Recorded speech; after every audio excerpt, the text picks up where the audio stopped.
하나님의 뜻과 세상의 유혹, 그런 제목입니다. 이 하나님의 뜻과 세상의 유혹 사이에서 우리가 인생을 살아가고 있습니다. 어떻게 하면 더 하나님의 뜻을 따를까 하는 그런 하나님의 말씀입니다. 신약 성경 가운데 전체가 27권인데 13권을 쓴 사도 바울. 그 바울은 예수 그리스도 복음을 완벽하게 전거한, 그리고 하나님의 뜻을 이루는데 사용된 귀한 하나님의 사람입니다. 이 사도 바울이 얼마나 엄청난 기적과 능력을 행한 하나님의 사람이었을까. 이 사도 바울은 다니면서 많은 병자들을 고칩니다. 예수 그리스도 이름으로.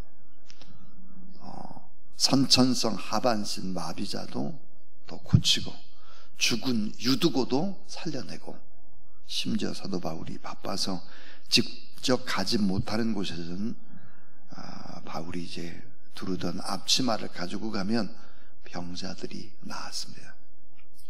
또 바울이 사용했던 수건을 가지고 가서 얼굴에 올려놓고 기도하면 그 병자들이 다 나았다 그랬습니다. 그러니까 하나님의 놀라운 능력과 또 성령의 권세를 온 몸으로 다 받은 정말 능력 있는 하나님의 사람이었습니다.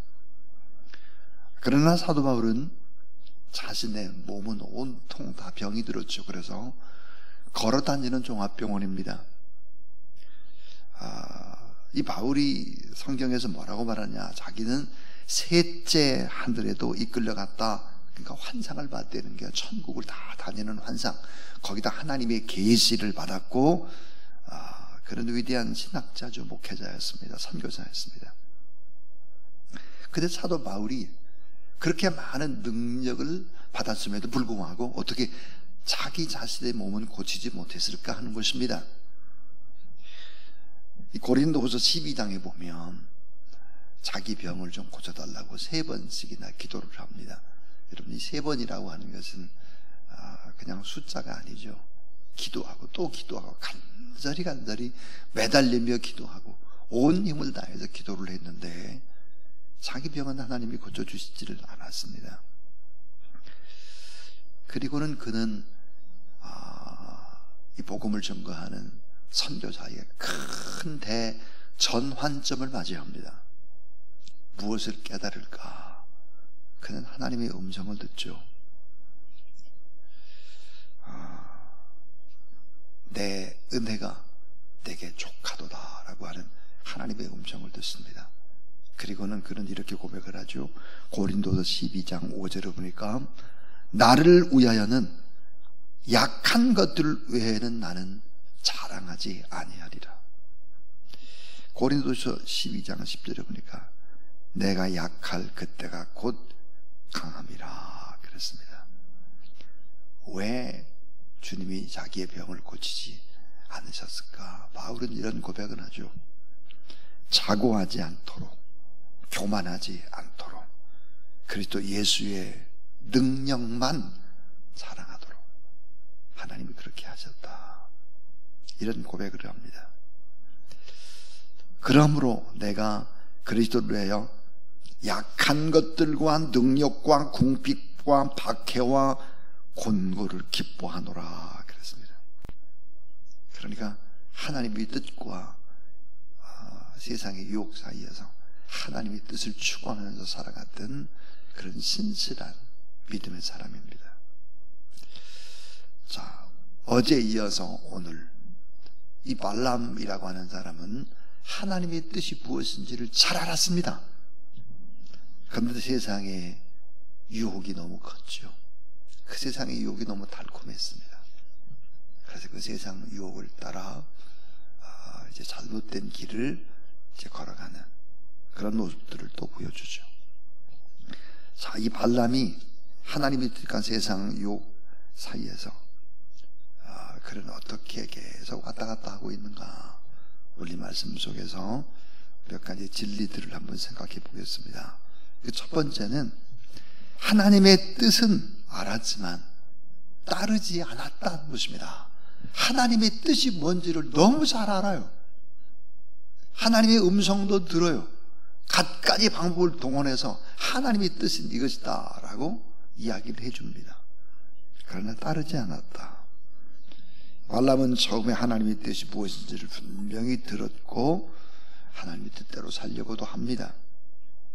그래서 이스라엘을 저주하지 말라고 하는 하나님의 명령을 따라서 이스라엘을 저주하지 않기로 마음먹죠. 그러니 발람은 자신의 세상적 욕망과 인간적인 계산을 합니다. 처음은 따르는 척합니다. 그러나 결국은 따르지 않죠. 물러서게 되죠.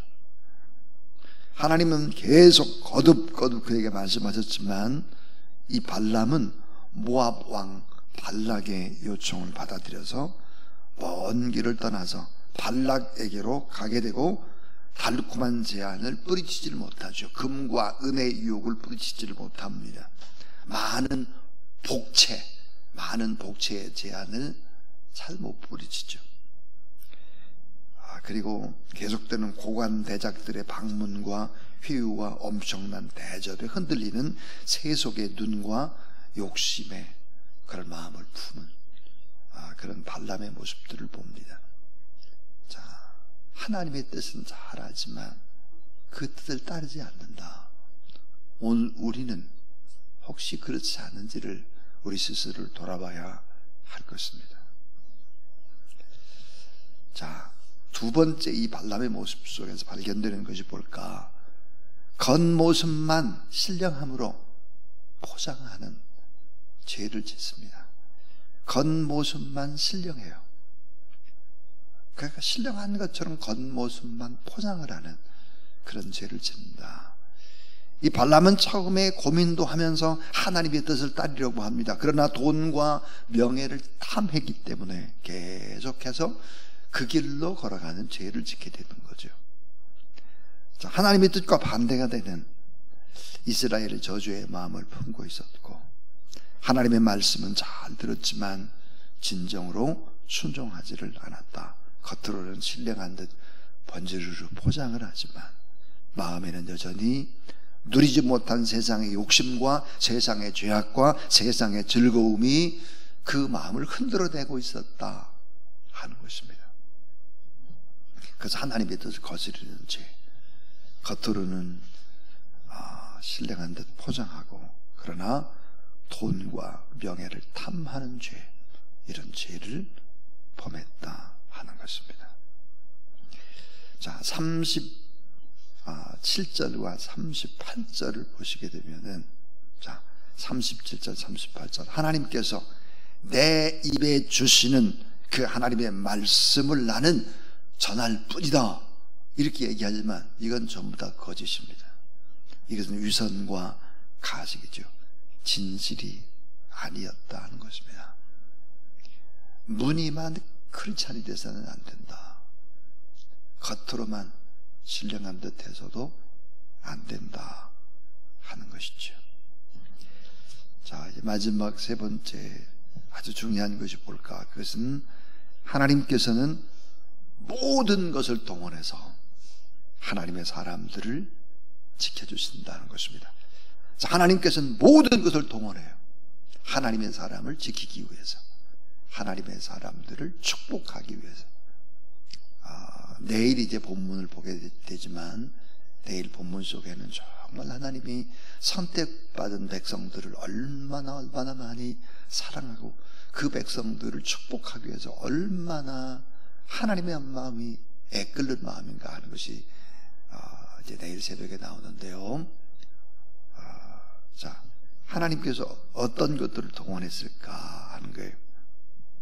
그것은 말을 못하는 나귀를 통해서 하나님은 나귀의 입을 열어서 말씀을 하셨죠. 선택받은 백성들을 하나님은 그렇게 지키신다. 저주하지 못하도록 막으신다 하는 거죠. 또 이 발람의 눈을 밝히셔서 보게 하는 것입니다. 자, 이 발람의 눈, 먼 눈을 열어가지고 하나님이 어떻게 역사하는 분인지를 보게 했다 하는 거죠. 자, 한번 33절 말씀 아까 요절이라고 봤는데요. 33절 제가 우리말 성경으로 한번 읽어볼게요. 나귀는 나를 보고 3번이나 내 앞에서 비켜섰다. 만약 이 나귀가 비켜서지 않았다면 틀림없이 지금쯤 내가 너는 죽이고 나귀는 살려줬을 것이다. 그랬습니다. 그리고 이제 31절, 자, 34절, 35절 보면은, 자, 31절, 그때 여호와께서 발람의 눈을 밝히심에 여호와의 사자가 그랬습니다. 여러분 그 표시 한번 해보세요. 여호와의 사자. 32절에도 보면 여호와의 사자 그러잖아요. 34절도 여호와의 사자, 35절도 여호와의 사자 그럽니다. 여호와의 사자가 뭘까 하는 거예요. 여호와의 사자 4번씩이나 반복하는데, 여호와의 사자는 성경어로 보면 천사입니다. 천사, angel이죠. 천사를 동원해서 어떻게 할까? 발람을 질책하는 것입니다. 내가 너에게 하나님의 말씀을 증거했는데 네가 하나님 말씀대로 따르지 않지 않느냐. 그렇게 4번씩이나 천사를 동원해서 발람을 계속해서 질책하죠. 이게 하나님은 모든 것을 동원해서 하나님의 사람을 지키시죠. 그리고 축복을 하시는 것입니다. 그러나 모압 왕 이 발락은 모압의 국경까지 나와서 발람을 영접하죠. 자, 이게 뭘까요? 모압 왕 발락은 지치는 줄도 모릅니다. 계속해서 하나님의 사람들을 곤경에 빠뜨리고 영적으로 잘못된 길로 가도록 계속 쉬지도 않죠. 37절 40절에 보니까 발람을 높여서 존귀하게 여길 뿐만 아니라 이 발락이 발람을 위해서 소와 양을 잡고 그리고 발락과 함께한 고관 대적들을 다 대접했다는 것입니다. 세상 것을 주장하는 악한 마귀의 세력은 끝없이 공격하죠. 영적인 싸움이 계속되는 것입니다. 오늘 이 새벽도 그럼 새벽 기도에 나와서 이렇게 예배드리기까지 영적 싸움이 있었을지도 모르죠. 쉽지 않죠. 계속 공격하는 것입니다. 자, 우린 발람처럼 살아서는 안 된다 하는 것입니다. 보통 우리가 그렇게 생각해요.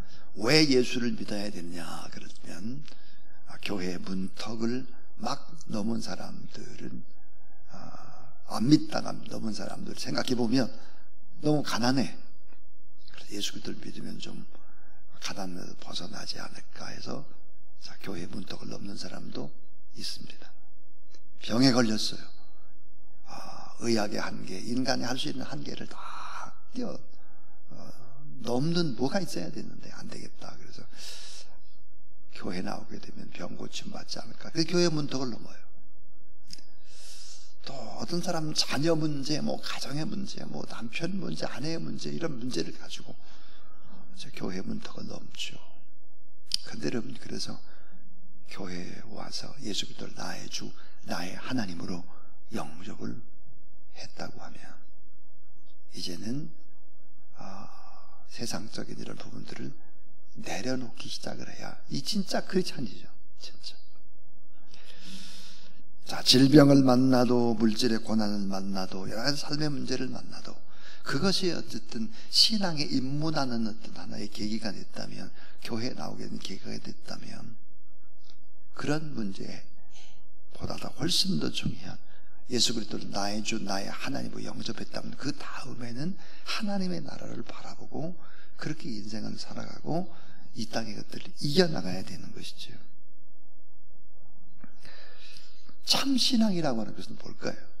참된 신앙이라는 것은 자, 내가 건강하고 내가 잘 살고 자녀들이 잘 되고 이런 게 참 신앙이 아니에요. 참 신앙이라고 하는 것은 뭘까요? 그것은 바로 나의 변화입니다. 나의 아름다운 모습의 변화예요. 변화. 내가 바뀌지 않는데, 그리고 세상적인 부라든 세상적인 것을 자꾸 누리려고 하는 어떤 이 발람 같은 생각을 가져서는 안 된다는, 그건 다 덤이에요. 덤. 우리가 하나님 앞에 아름답게 변화되고 더 예수 그리스도를 잘 믿고 기도하고 더 겸손하고 삶의 여러 부분들이 와도 감사하고 이렇게 살아가게 되면 나머지 부분들은 전부 다 상대화시킬 수 있습니다. 예수 그리스도를 절대화시키면 나머지 부분들은 다 좀 내려놓을 수 있고 상대화시킬 수 있죠. 이게 참 신앙인데, 발람처럼 잘 먹고 잘 살고 뭐 누리고 이런 데 초점을 두면 신앙은 샤머니즘에 전락하는 거죠. 꼭 그래서 우리가 알아야 되는, 적용해야 되는 것이 세 가지가 있습니다. 그 적용입니다. 이 적용이 뭘까? 그러면 그 적용의 첫 번째, 주님을 바라보는 눈이 있어야 됩니다. 주님을 바라보는 눈. 시편 119편 18절에서 이 다윗은 이렇게 기도하죠. 내 눈을 열어 주의 법에 기이한 것을 보게 하소서. 최근에 성경은 이렇게 번역됐어요. 내 눈을 열어 주의 율법에서 놀라운 것을 보게 하소서. 그랬습니다. 주님을 바라보는 눈이 필요합니다. 눈. 자, 두 번째는 언제나 말씀을 잘 듣는 믿음의 귀가 필요합니다. 말씀을 잘 들을 수 있는 믿음의 귀가 필요해요. 믿음의 귀. 그래서 제가 여러분에게 부탁을 하잖아요. 이 말씀을 들을 때 가능한 한 메모를 해보라. 메모를. 생명의 삶을 가지고 메모해보라. 그런 얘기를 합니다. 이 설교 한 편이 만들어지기까지는 많은 시간을 요구합니다. 이게 뭐 몇 시간으로 만들어지는 것은 아니고요. 수십 년 동안 쌓아져온 거죠. 그러니까 오늘의 이 설교라고 하는 것은 그냥 그저 몇 시간 돼가지고 된 것은 아니에요. 그래서 언제나 말씀을 잘 듣는 믿음의 귀가 필요합니다. 또 하나는 진리를 고백하는 정직한 입술이 필요해요. 절대 진리를 고백하는 정직한 입술이 필요하다 하는 것입니다. 발람, 겉모습은 신령했다니까요. 하나님의 뜻이 무엇인지는 잘 알았다니까요. 그런데 그에게는 뭐가 없었을까? 주님을 바라보는, 여호와 하나님을 바라보는 눈이 없었죠. 말씀을 잘 들을 수 있는 믿음의 귀가 없었습니다. 진리를 고백하는 정직한 입술이 없었습니다. 그래서 모습은 신령하고 유명하고 아주 많은 것들을 볼 수 있는 그런 신령한 점술가였지만 그는 하나님의 사람은 아니었다 하는 것입니다. 늘 언제나 눈에 보이는 축복, 사도 바울이 여러분 눈에 보이는 축복을 받은 사람이 아니잖아요. 몸에 병이 있어도 오히려 감사하고, 오히려 이것 때문에 내가 자고하지 않고, 내가 질병 때문에, 내가 문제 때문에 오히려 믿음이 더 좋아졌다, 이렇게 고백한다면 이게 참 신앙이죠. 세상에 잠시 잠깐 사는데 꼭 있어야 될 물질적인 것, 이런 게 너무 얽매이지 말고 나를 변화시키는, 더 주님을 닮아가는 일에 온 힘을 기울이는 그런 여러분 되길 주의 이름으로 축원합니다. 그렇게 되면 나머지 이런 액세서리 같은 문제, 덤으로 준 문제는 주님이 알아서 다 해주시는 거예요. 이런데 발람처럼 초점을 둬서는 안 된다. 우리 350장 오늘 말씀을 생각하면서 350장 찬송합니다.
이제는 십자가상에서 하나님의 뜻을 다 이루시고 하나님의 뜻을 위해서 우리가 어떤 삶을 어떻게 살아야 될지를 표정으로 다 보여주신 우리 구주 예수 그리스도의 무한하신 은혜와 하나님의 사랑과 거룩한 성령 하나님의 능력과 기름 부음의 역사하심이 오늘도 하나님 앞에 나와서 예배드리고 거룩한 길, 하나님의 원하는 그 뜻을 따라서 온도 인생을 살아가길 원하는 귀한 종들 머리 위에 기도 제목 위에 나라와 민족 위에 이제부터 영원토록 함께 하옵시기를 간절히 축원하옵나이다.